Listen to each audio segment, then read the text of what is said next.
हे ब्राह्मण आहे आणि माहित असेल तर या विश्वाच्या ठिकाणी तुझा सुद्धा बापाचा जन्म ब्राह्मण कुळातच झाला हे विसरू नको कारण या विश्वाच्या ठिकाणी मरत मानव असून सुद्धा त्याने कुटुंबात गाठलं त्याचा आदर्श आम्ही डोळ्यासमोर ठेवला कारण या विश्वाच्या ठिकाणी त्या परमेश्वरानं आमचं जीवन म्हणून एका टिपक्यानं आपली रांगोळी काढून दिलेली आहे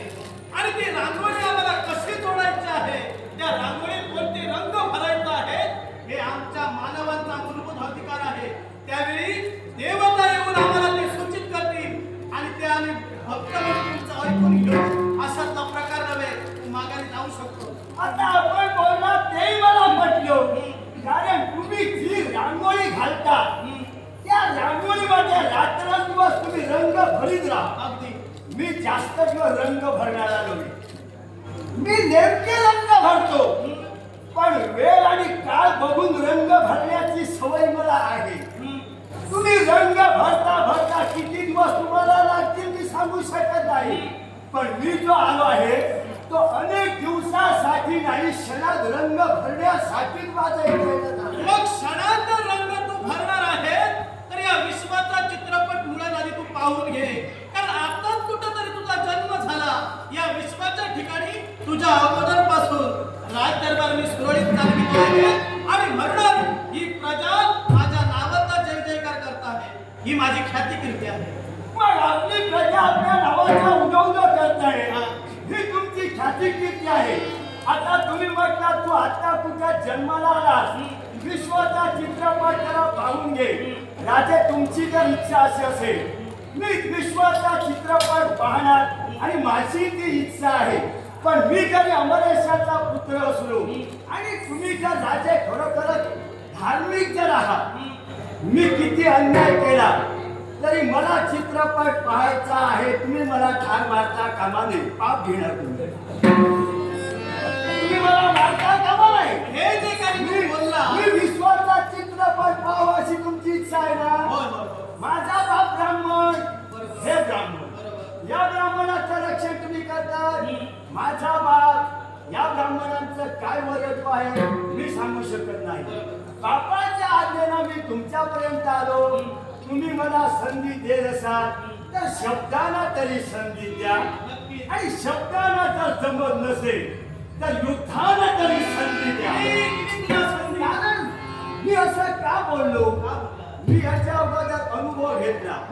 मार्गाने येत असलेली बरीच संकट आली कारण जो माझ्या समोर जास्त बोलतो तो अजूनपर्यंत जीवनात माझं काय करू शकला नाही आणि माझं तर महत्वाचं सांगणं आहे जिथं जिथं मी जाणार आणि माझ्याबरोबर जो जास्त बोलत राहणार त्याला मी जीवनात काय साध्य करू देणारच नाही माझे शब्द आहे हा तुझा जर उद्देश असेल तर मी तुला एक सांगतोय कारण या विश्वाच्या ठिकाणी सुख आणि दुःख हे कोणी वाटून येत नसतं ते नशिबात असावं लागतं नशिबात जर का सुख आणि दुःख जर असेल तर तो परमेश्वर मला चांगलं फळ देतो आणि कर्म जर का तुला चांगलं असेल तर तुझ्या वाट्याला सुद्धा कर्म चांगलं देतो तू कर्म चांगलं कर मग जीवनाचा चित्रपट तू आरामात करू शकतो आता मी जे करतो आहे ते चांगलंच कर्म करणार आता माझ्या बापामुळे जर मी वाईट कर्म केलो माझ्या बापामुळे जर मी वाईट कर्म केलं तर माझ्या कर्माचं फळ मी भोगणार बरोबर आता तुमच्या बापाच्या आज्ञा तुम्ही मान्य केल्यानंतर यदा कदाचित तुमच्याकडून चुकाही घडली असेल यदा कदाचित चुकीमुळे तुमचं वाईट झालं असेल तर वाईट झालं असेल तर बापाच्या शब्दासाठी ते वाईट घडणार पण माझं जर वाईट घडलं तर माझ्या बापाच्या इच्छेसाठी मी मरणार माझ्या बापाच्या इच्छेसाठी मी गेलो तुम्हाला त्याचं सुख दुःख काय आहे मग तू जर तुझ्या बापासाठी मरत असशील तर मी माझ्या प्रजाजनांसाठी झटतोय आणि माझा उद्देश जर का सफल तू करू इच्छित असशील तर लक्षात ठेव तुझ्या देहातील पंचप्रवाला तुला उतारणार आहे माझ्या पहिल्या प्रश्नाचं उत्तर आज तुम्ही देत असाल तर तुमच्या पहिल्या प्रश्नाचं उत्तर आहे याला तरी कामं म्हणला तर कसा शेवटचा दिवस बदलायचा हा संघर्ष करणारा पण मला याचा पुन्हा करायला देणार नाही